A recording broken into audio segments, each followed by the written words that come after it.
خب سلام دوستان، عرض ارادت. امیدوارم هر جا هستین سالم و سلامت باشید.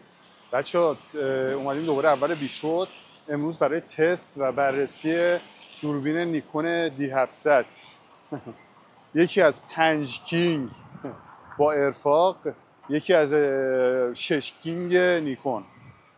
دوربین‌های سری‌های کینگ نیکون هست. این دوربین بچه‌ها تولید سال 2008 هستش. منتها قدیمی دوربین 12 مگاپیکسل. من تو بلاگ اینکه همه دوربینا هم نشون بدم بهتون نشون دادم. من دوربین دوستان اکثر دوربینا رو تست کردم، سونی و پنتاکس و چون سفر زیاد رفتم فوجی و حالا از اولم روی نیکون چیز بودم، روی هال فریم‌های نیکون. البته دهه 80 دیگه، سال 1985 6 که دیگه مثلا موقع D7000 داشتیم، بعد با D90 هم تست کرده بودم، بعد D750 گرفتم، کلی چرخیدم بین دوربین‌های مختلف. بچه این دوربین، این D700 میگم جزء 5 سری کینگ نیکون، یعنی جزء 5 تای برتر، حالا با ارفا جزء 6 تای برتر نیکونه. دوربین 12 مگاپیکسل دوستان، سنسور فول فریمه و میگم این دوربین رو باید عکس بگیری بچه و قلقش به دستتون بدونید با چه لنز کامپتیبل هست که مخ دیگه ولش نمی‌کنید، یعنی اینقدر کیفیتش بالاست که ولش نمی‌کنید و از همه نظر اوکی. و این لنزی هم که الان من روش بستم، حالا با لنزهای مختلف هم همینه، خروجیش واقعا عالیه. یعنی من 85 1.8 جی میبندم، کامپتیبل باش، 35 1.4 آرت میبندم اوکیه. این الان 50 1.4 HSM هستش دی جی ها، اینم اوکیه روش. سیگمای 105 میبندم روش اوکیه. میگم کلا همه چی اوکیه و هیچ جای نگرانی نداره و اوکیه. یه اسکلی هم اینجا هستش بچه داره داد و بیداد میکنه، مغزش تکون خورده. آره اسکل شده و میبینید اینجا هم دیوونه داره بالاخره. اوکی بچه بقیه منظره بهتون نشون میدم. و بچه میخوایم بریم استارت عکاسی رو بزنیم بچه با همین دوربین از همینجا. من الان باید اینو بذارم روی جایی که بتونم چیز کنم، اینو تنظیماتش رو درست کنم برای این فضا و با هم دیگه میریم لایو عکاسی میکنیم و من عکس‌ها رو ضمیمه میکنم و بهتون میگم ببینید و عکس‌ها رو براتون میذارم که اوکی باشه دوستان. و میگم بچه ببینید کلا حالا با همین دوربینی که الان دارم میگیرم دوربین میرورلسه، نیکون زد سیه. منتهای مراتب دوستان فکر نکنید که من طرفدار میرورلسم و اینا. عکسای میرورلس من نگاه کردم، عکسم گرفتم، حالا اینجا اومدم با Z8 و Z9 هم اصلا انگار کلا دیجیتالیزه شده است و عکس‌ها تصنعیه. یعنی شارپنس خیلی شارپنسش بالاست، بسی رو شارپنس نیست، به خاطر هم حالا لنزاش من بعید میدونم به خاطر لنزاش باشه، چون به نظر من بهترین لنزای تاریخ خودش رو نیکون تولید کرد تو سری F و تو سری G و تو سری D. این به خاطر اون نزدیکی بیش از اندازه لنز به سنسور دوربینه، یعنی فاصله فرنج خیلی نزدیکه و اصلا میشه به من بعضی موقع واقعا شک میکنم که این بسته میشه، این نمیخوره بهش، خیلی نزدیکه. بخش از این شارپنس به همین علته. منتهای مراتب بچه همه چیز شارپنس نیست تو عکاسی، یعنی حالا عکاسای قدیمی، حالا اونایی که من کلی ازشون چیز یاد گرفتم، من شاگرد کوچیکشونم، میدونم که اون شارپنس بخشی از قضیه است. ببین اون رندر کلی تصویر، اون رنگ هایی که دوربین بهتون میده، اون نوع نویزی که دوربین بهتون میده. یه دوربینایی هست مثل دوربین سونی، یه نویز پودری میریزه، کلا حالت به هم میخوره. ایزو بالای 600 500 هم تو بعد از ظهر میاد تو عکس‌ها. یه دوربینایی هستش نه مثلا همین D700، مثل D3S، مثل D3X. حالا D3X هم البته جریان داره، اون به علت اینکه نیکون همش 12 مگاپیکسل میزد، یهو میخواست پرش بزنه به سمت دوربین آتکی 24 مگاپیکسل، سنسورش هم از سونی گرفت، پردازش گره اون زمان به نظرم برای 24 مگاپیکسل یه خورده بالا بود. حداقل نیکون یه خورده جریان داشتش. یه دوربین بعد اینو دوربین خوبه، D3X هم واقعا جزو دوربینای فوق العاده است، منتها تو آتریه یه خورده جریانات کنترل دامنه ایزوش متفاوته. تو ایزوش 1600 شما بیشتر حالا تو محیط آتلیه و تو محیط این مدلی میتونید استفاده بکنید. بچه میگم حالا نوع تصاویری که بهتون مثلا دوربینای میرورلس میدن، شارپنس عالی و رنگو خیلی اگزاجره شده، اغراق‌آمیز و خیلی دیجیتالیزه شده است به نظر من. یعنی اصلا قابل مقایسه نیست. مقایسه نکنم با دوربینای مثل دی 700 دی 3 s دی 3 x دی 3 که انقلابی بود تو دوربین. با کنونیا هم بگم بهشون بر نخوره کنونیا. با دوربینای مثل 5D Mark II، 1DX Mark 1، 1DX Mark 2، 1DX Mark 3 و این دوربینای فوق‌العاده‌ای هستن و حالا تک و توک تو برندهای دیگه هم دارن و حالا اینو تنظیماتش من انجام میدم بچه‌ها. تنظیماتش من انجام میدم و میریم برای عکاسی لایف که بهتون نشون بدم. خب چون این دست اومد در بیاریم که دیگه دوربین روشن میکنیم. بله ما ایزو بیس رو چون میخوام چیز کنیم فعلا میذاریم رو F2 و 22 1600 هم که سرعت شاتر هم میذاریم روی 125. یه تستی همی الان بچه بزنیم در لنز هم که برمی‌داریم. اینم که می‌بینید بچه دیگه لنز 51 وچر دی جی اس اچ اس ام سری آرت نیست دوستان. این سری قبل از آرت می‌بینید که فیلتر هویا فیوژن هم میشه. خب از نظر شارپنس طبیعی سیگما 50 آرت خیلی شارپ‌تر از این لنزه، ولی خب بالای اف 2 به نظر من شارپنسش خیلی جریان خیلی تفاوت خاصی نداره، ولی این بوکه این بهتره دوستان.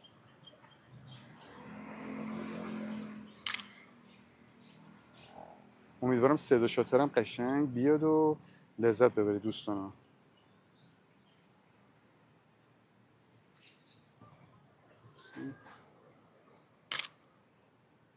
خب دوست کار درسته تقریبا. یه پرلان از رو بازم میگیریم بریم دوستان. البته واقعا کار سختیه بچه‌ها. ببینید واقعا کار سختیه. من که چه پشه اومدیم گردم دوستان. واقعا کار سختیه که من همزمان هم عکاسی کنم هم فیلم بگیرم، ولی دیگه اینه دیگه، راه دیگه نیستش بچه‌ها. من فعلا دارم تست میکنم خودمو که ادامه بدیم این روشو. نگاه کنید مثلا منظره رو میبینید دوستان. این منظره رو میبینید توی که این تصویر الان برای این دوربین الان چیزی ها ببریم بالا و صورت چطور الان درست شد. اوکی میدونید. خب میخوایم بچه اولین شاتو بزنیم. من گریپ این دوربینم بچه باز کردم. البته اصول عکاسی نیست که چیز کنید، اصول عکاسی نیست که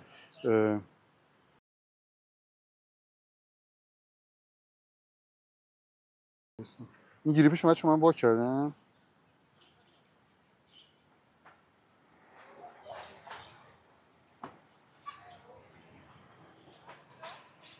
یه شاتی بزنیم بچه ها. این گریپش من وا کردم دوستان. میگم یه دستی عکس گرفتن زیاد. بله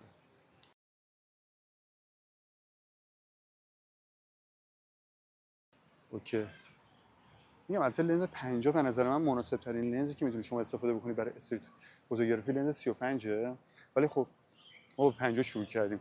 50 همون رندری که 50 میده کلا 35 نمیده بچه. همینطور اون رندری که 40 میده نمیده. نیا کنید. امیدوارم صدا شات رو بچه‌ها حس بکنید.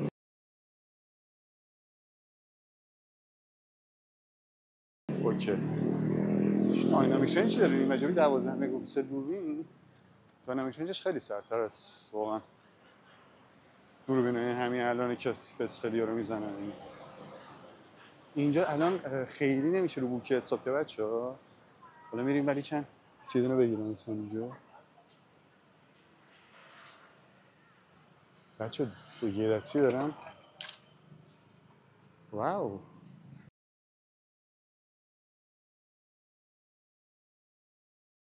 بچه تمام این عکس‌ها رو براتون میذارم. سعی میکنم که ببینید. کلا میگم با یه دستی خیلی کار سختیه که هم گیم بال رو بگیری هم دوربین نیکون زد سی. تو اون شرایطی که من کلا اومدم تو تایلند یه نفر ندیدم بچه گیم بال درست حسابی مثل گیم بال من با یه دوربین مثلا میرورلس گذاشته باشه واسه فیلم برداری. همه با موبایل با یه گیم بال فسقلی فکستانی.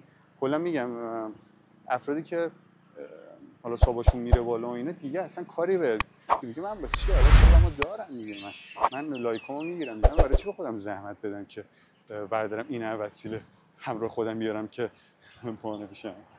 ول کن بابا، محتوا من لایکامو میگیرم ولش کن، همینا بذار محتوای بی کیفیت رو با موبایل خودشون بدیم تو شب.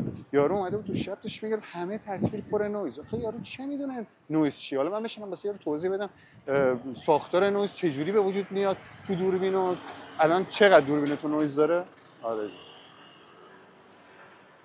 میگم، ولی یه فضا رو بهتون نشون بدم. هر موقع می‌خواستیم عکس بگیریم بچه‌ها،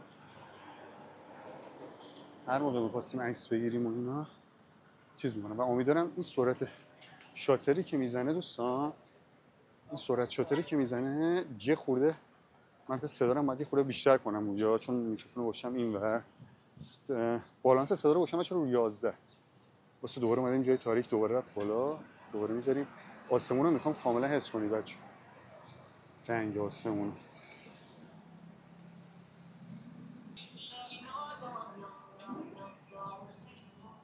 اینو بچه‌ها همین رو میخوام حسش کنید. می‌خونی؟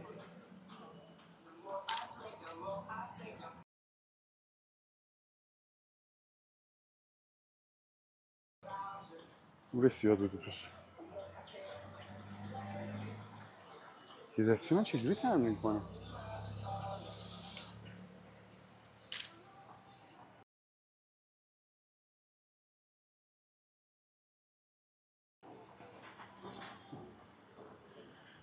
خیلی کار سختیه بچه، خیلی کار سختیه، ولی کم به خاطر شما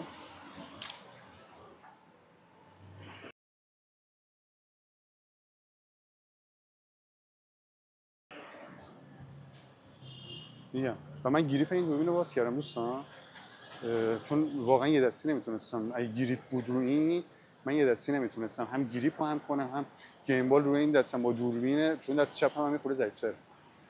حالا گریپ رو این بود اصلا نمیشد بلندش کرد، ولی خب یه دستی گریپ رو باز کردم که بشه چیز کردیم. ببینید دیگه دوستان،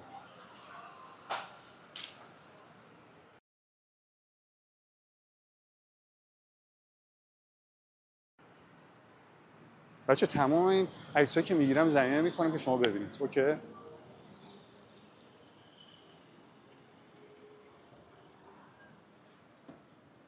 بچه، فضا رو میبینید؟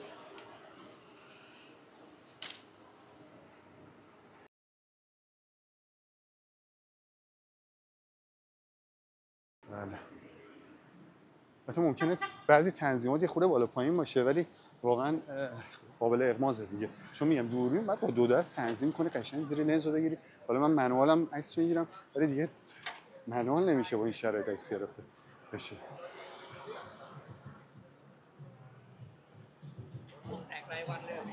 ببینید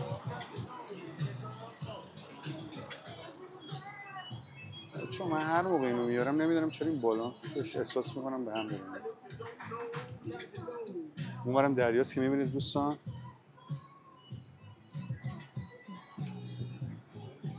افو میتونم ببرم رو 16 که چیز کنید، واسیم افو ببرم بالا رو نگاه کنید شما بچه. افو میخوام برم روی بالا، اف 22 اف نهایی دوربینه دوستان. میبینید تصویر دیدید؟ آفتاب در این حده که من با چش دارم میبینم. البته فیلتر اندی بچه روی این نیستش، فیلتر اندی رو بستم چون بعد از ظهر دیگه فیلتر اندی نمیبینم دوباره.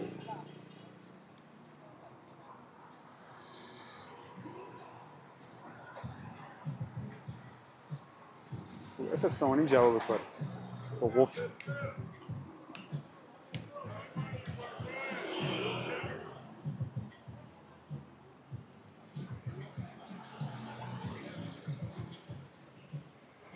بچه اینجا رو میبینید؟ بچه من بالانس این هم ریخته، اینو باید بالانسش کنم تو حرکت. یه جا باید بذارمش بالانسش کنم، یه خورده اذیت میکنه تو اینجا رو. بچه میخوام یه دونه، میبینید فضا رو، میخوام یه دونه یه بوکه تمیز بگیرم ببینم میتونم. بالاخره 50 دستمونه دوستان دیگه.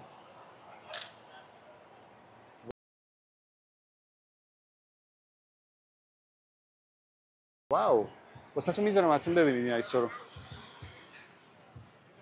یعنی همین لحظه که عکس میگیرم براتون میذارم که ببینید لذت ببرید.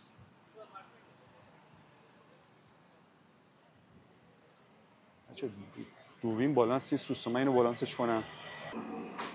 بچه بالانس اولش انجام شد، بالانسش کردیم و لذت ببرید تصاویر 4K.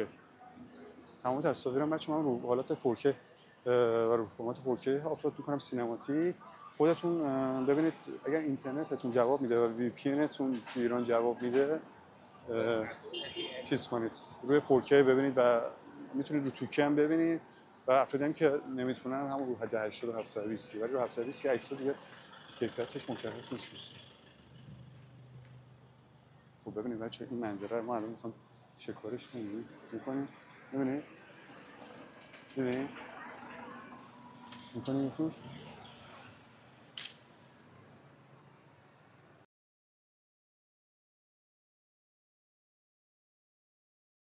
یه خورده تاریک شده بچه‌ها اینجا. کلا من باید بیارم پایین ایزورم ببرم بالا چون ما تایمی میایم که مدام در حال تغییره دما، یعنی موقع غروب آفتاب کم کم یه خورده سخته عکس گرفتن توی شرایط، ولی خب انجام میدیم دیگه به قول شما.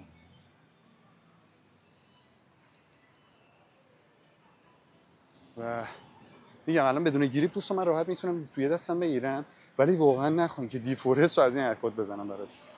دیفورست گریپ سخت خوده و کلا اصلا نمیدونم شاید تست کردم ولی خیلی دستم قطعا فشار زیاد باید تحمل کنه. چون نکنه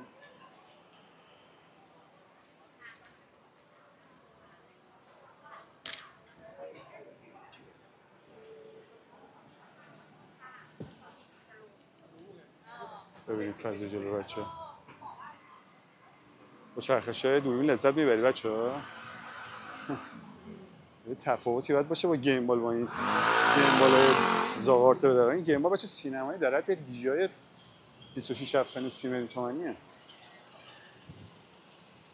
ولی یه خورده ظریف‌تر از اون به نظرم یه خورده ظریف‌تر تر نسبت. می‌بینید ماشیناشون خیلی باید احتیاطون صدا ندارن، همه این ماشین ژاپنی اصلا انگار مثل شبح بغل رد میشن یهو. می‌بینید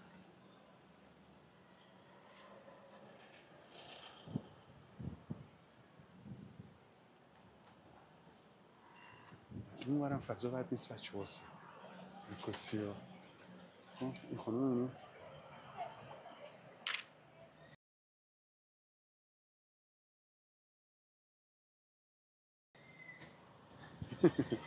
تو باجه بچه یه دستی ازش گرفتم، خیلی کار سختی انصافا، خیلی کار سختی یه دستی.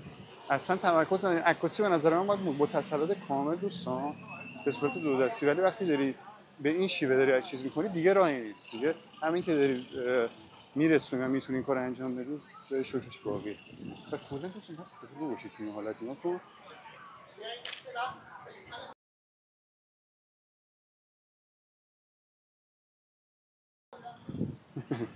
می‌بینی یه خورده باید اعتماد به نفس داشته باشی و خیلی می‌بینی همه با موبایل هم بچه می‌بینی اصلا کسی نمیدونه که گیم بال حرفه‌ای چیه و کلا چون اینا فکر نکنید تمام اینایی که 90%شون 85 90% اینایی که حالا ولاگرن 90 بیشتر 90% تو کل دنیا به جز افرادی که ولاگرای عکاسی هستن اینا رو بذارید کنار که اونم رتبه بندی دارن، بقیه اینا چیزی حالشون نمیشه از عکاسی و سیستم های عکاسی و فیلم برداری و اینا. اون یه موبایل یارو میذاره سرخود اتوما فوکوس چه میدونه، بک فوکوس نمیدونه چی هست، نویز نمیدونه چیه، اون بک‌گراند نویز. اون بک‌گراند نویز رو اونا وقتی به این باور رسیدن وقت میتونن که چیز کنن دوستان. میبینم یه برای همین میبینم یه بلاگر زیاد دیدم یه نفر ندیدم با دوربین افری.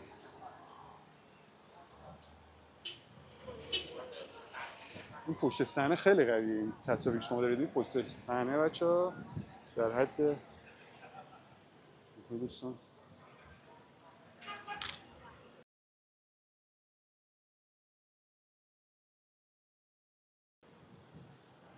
دیدید کلا اعتماد به نفس عکسه. بچه چه بوکه میخوام اینجا بگیرم.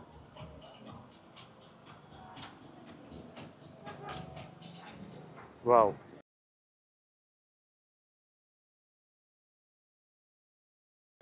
پسر این 50 میلیمتر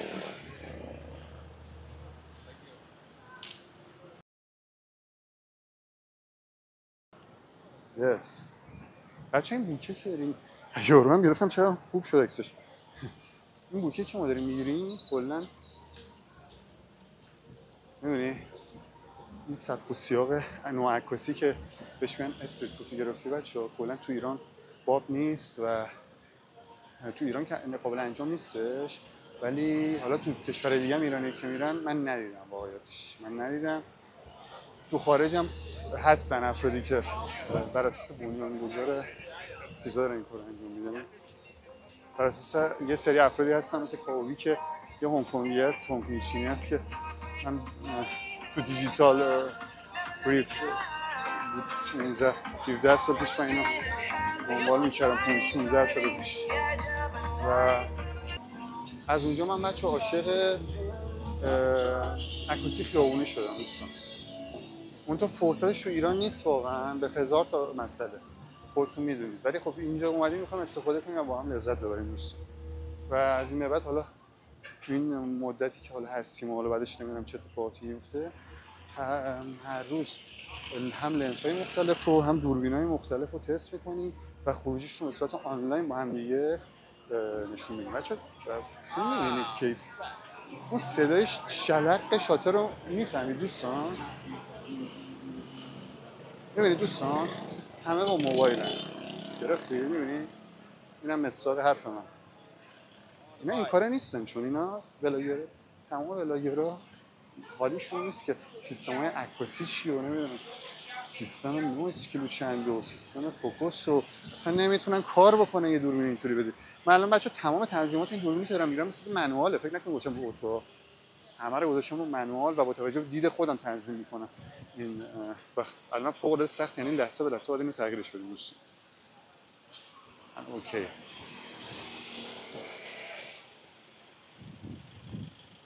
ببینید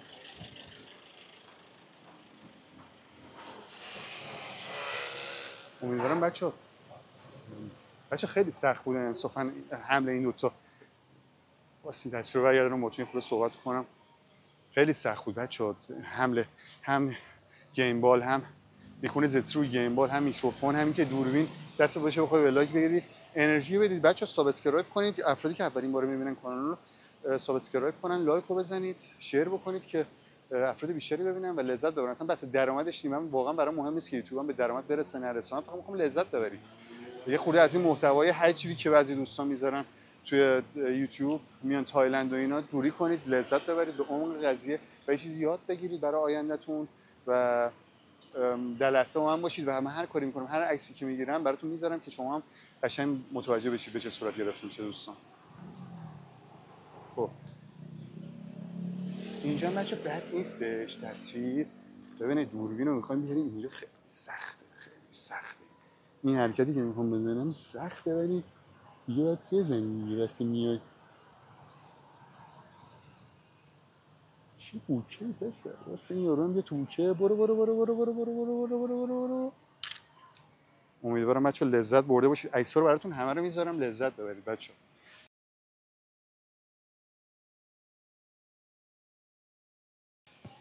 یعنی عکس رو که میگیرم همون لحظه وقفه میدم، عکس رو میذارم تو ادیت که متوجه بده و مشخصات عکسم سعی میکنم براتون بذارم دوستان.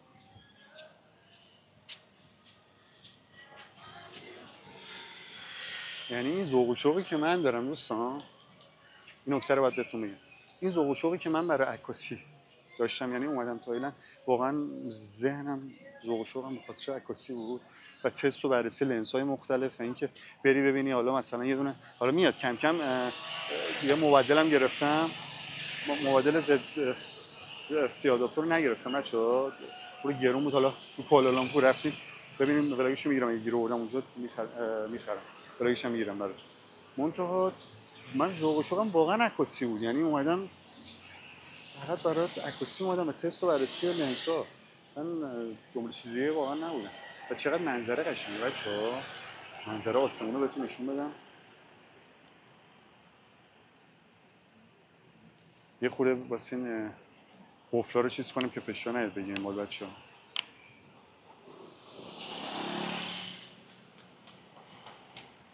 می‌بینید دوستان یه منظره عجیب و غریبیه، ولی خب من وظیفه‌م اینه که دارم ولاگیرم جوری تنظیم بکنم که آره این تصویر اوکی.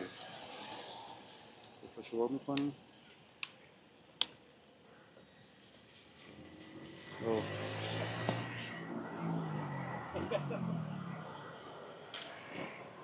Very good.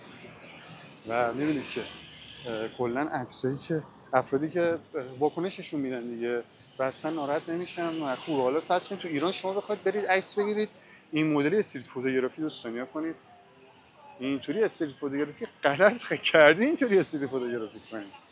اگه به جرم امنیتی پدرتو در نیارن، چون خیلی خونه‌های امنیتی بچا تو ایران هست، اصلا ما خبر نداری داری عکس میگیری، یارو میاد خرت میگیری مکان امنیتی داری. کجا اینجا امنیتی؟ اینجا مثلا خیابون نجات اللهی نه داداش، اینجا امنیت، اینجا کریم خان نداش امنیتی نیست. چرا داداش اینجا خونه فلانه؟ یعنی اصلا بیخیال. بچه اینجا وضع قشنگه.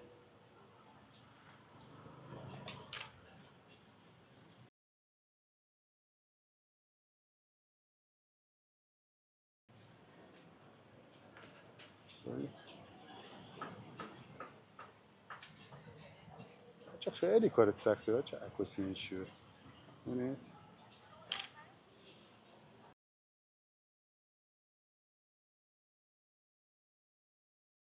واو.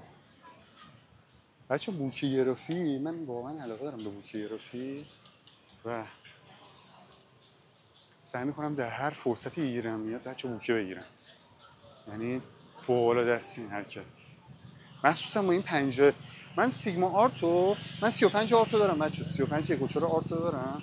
اون تا این لنز رو من وقتی میخواستم برم بخرم گفتم آخه من این 35 آرت دارم، برای چی باید یه 50 آرت دیگه هم بگیرم بذارم بغلم؟ یه حداقل یه چیزی بگیرم تفاوت داشته باشه. چون من 50 آرت رو بچا تست کردم، فوق العاده لنز شارپ و تیزوتون دیگه. حالا کاری ندارم رندر رنگش من میپسندم یا نمیپسندم، بد نیست رندر رنگش، ولی در حد نیکونیا نیست.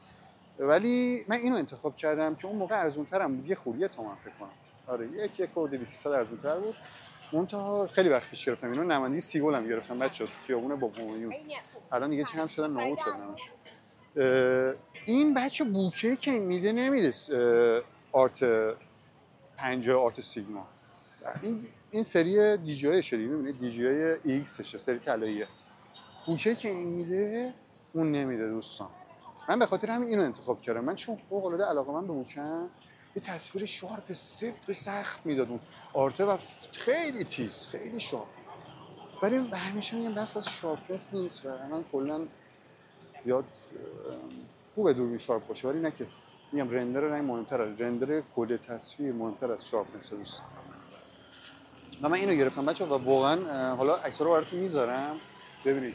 من بوکایی که با این لنز گرفتم در حد بوکای لنز زایس و لایکاس، حالا بهتون نشون میدم، چیزی کم نداره و یه خورده اجحاف شده در حق این لنز که خود منم اینو جدی نمیگرفتم. ولی تو این سفر همیشه من سیگما سری آرت می‌رسم بچه‌ها، سیگما 35 آرت. ولی تو این سفر تصمیم گرفتم اینو چیز کنم بچه‌ها، بسام دیگه شده عشق و علاقم. سیگما رو گذاشتم کنار، چون میگم بوکه میگیرم و اصلا کلا اوکی. رو 1.4 رفیق 1.4 و 1.6 یه خورده شارپنسش اونطوری یه خورده صاف میزنه، ولی 1.8 دو 1.8 به بالا اوکیه. یعنی خود 1.8 هم اوکیه، دو هم که عالیه دیگه، به بالاش هم که هیچ مشکلی باش ندارم و واقعا لذت بخش است. ببینید چه خبره دوستان.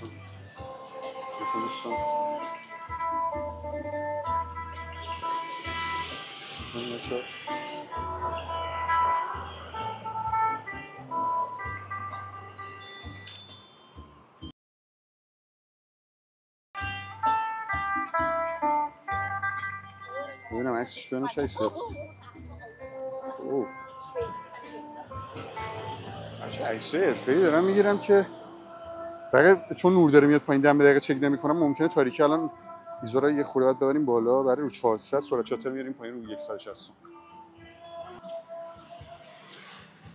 واقعا لذت بخشه بچه، واقعا به نظر من برید دنبال عکاسی دوستان، زیاد تحت تاثیر عکاسی موبایل‌ها قرار نگیرید.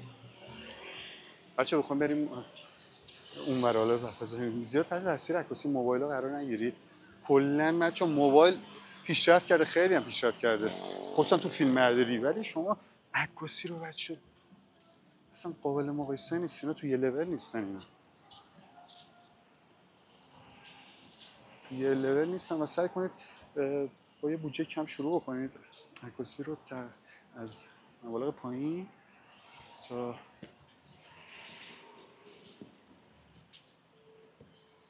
آره سعی کنید.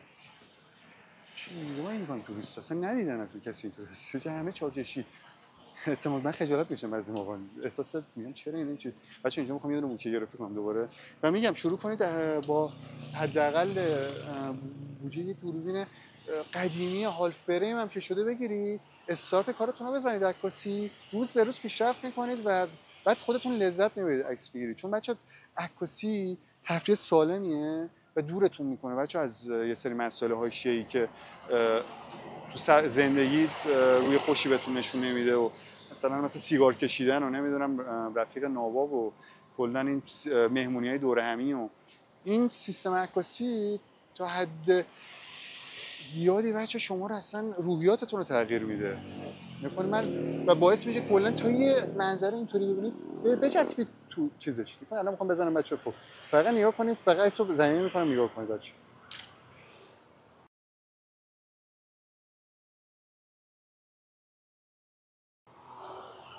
عالی عالی عالی عالی عالی عالی.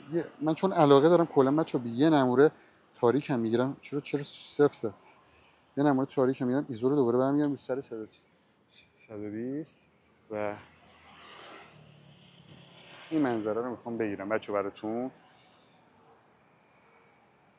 بگیرم هم که ببینید دارم میگیرم و اینا. فوکوس بک داد، بله درسته، عالی عالی بچه. ببینید عکسو،